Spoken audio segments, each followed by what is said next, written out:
So I thought I'd put this little compilation together of all the modifications and improvements I've been making to my Skip Johnson design Seawing sailing trimaran.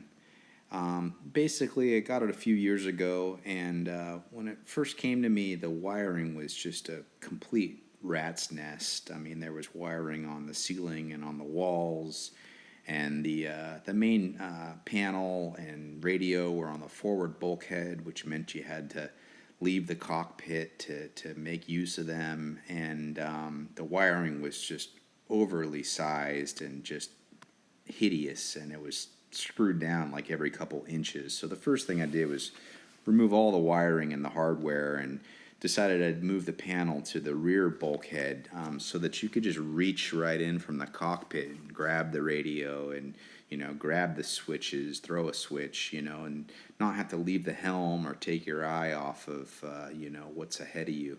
And for a small cabin, once you remove all the wiring and all the clutter, it really does help to make a small cabin feel even bigger.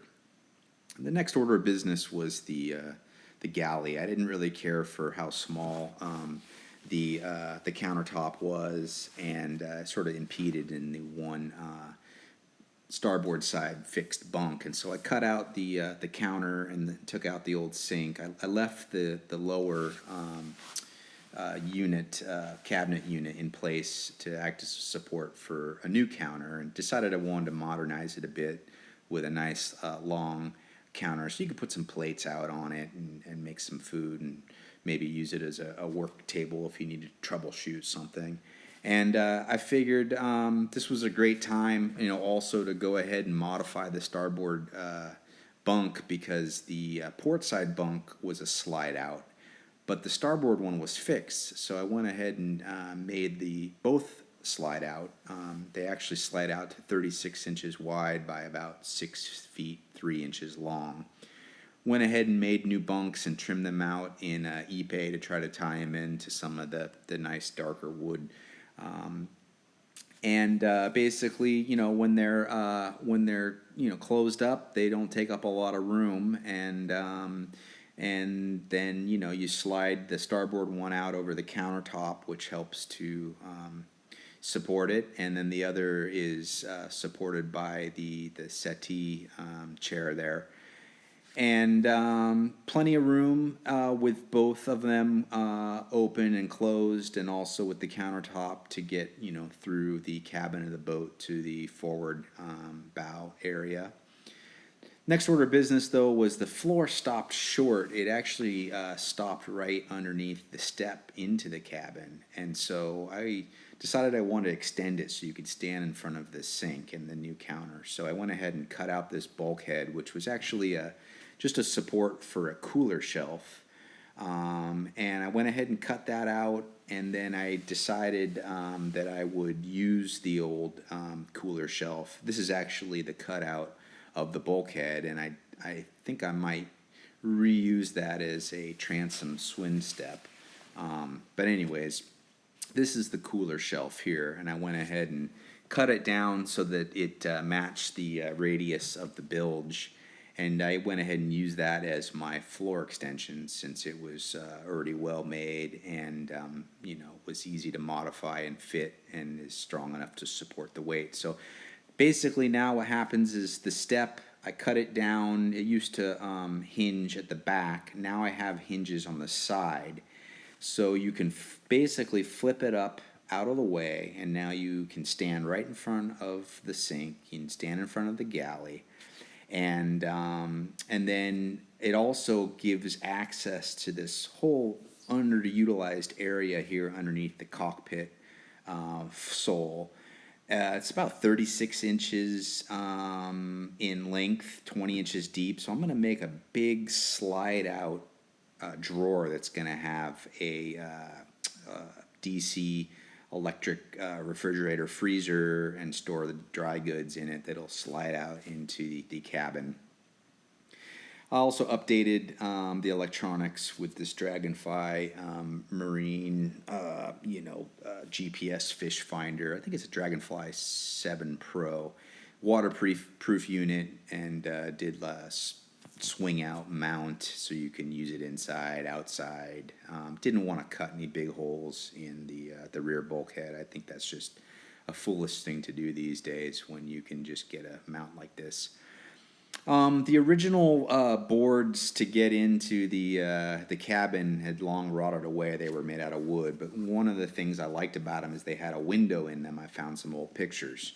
So it came to me with some new boards made out of high-density polyethylene, like cutting board material. So I went ahead and picked up a fixed port light window and installed that in the top section of the board just to get some more light into the cabin, but also so that you could see, someone in the cockpit. Someone in the cockpit could see into the cabin.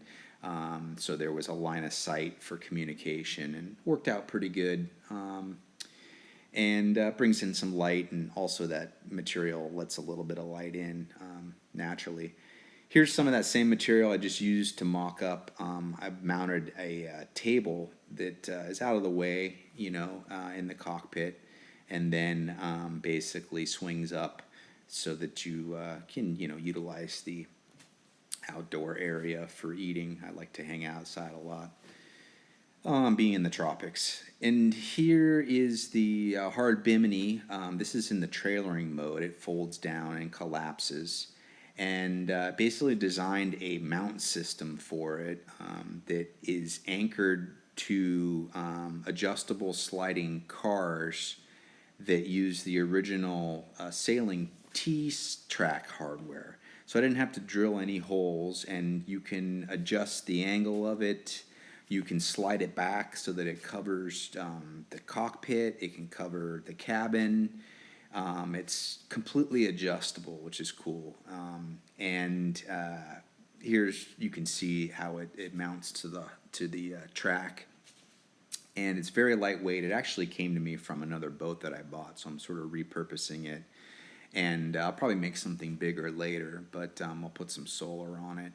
And this is kind of interesting. This was the uphaul for the centerboard, the dagger board. And it's kind of interesting that someone made this contraption. It's hinged at the back, and it basically lifted the board up. I don't know why they weren't using the original line, which came off up the mast. Maybe it was fouling a head sail.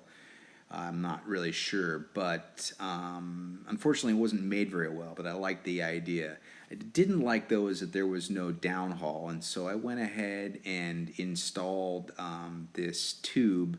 I drilled through the top deck and installed a 90-degree pulley that runs out to the track here. And the bottom of the tube actually connects back into the case, so any water that makes its way down drains into the case. So now I've got basically two lines led back to the cockpit for uphaul and downhaul of the board. And actually the original control line ran through the middle of the cabin, which was kind of weird. So I did away with that. I also upgraded to some 2-speed winches, and also changed out, there were a lot of cam cleats, and so I changed those out for clutches. This was interesting because this is actually the mast control, and it wasn't being used as that when I got it. So I'm going to actually rig that back up, the rotation control. And I did find old pictures that shows that was originally designed for that. So here's my plan for all my rigging. I'm trying to set it up for single hand because the boat was more of a race boat for a crude before. Here's a trailer slide tongue extension that I fabricated for it. I basically cut out this rear cross member to allow a telescoping section. It's about 8 feet long. So it stays on the trailer all the time. It's always on the trailer, and then you basically just pull a pin. The coupler's actually attached to it, and you pull a pin, and it slides out. So you got an extension, and you don't have to deal with removing it and storing it somewhere. It's, on board at all times, and pretty trick little setup. Here's some pictures of the boat. Anyways, there's still a lot left to do before next season, but it's definitely coming along. It's nice to start out with such a really thoughtfully designed boat like this, and then just make a few improvements here and there. Well, that's it for now. Thanks for watching.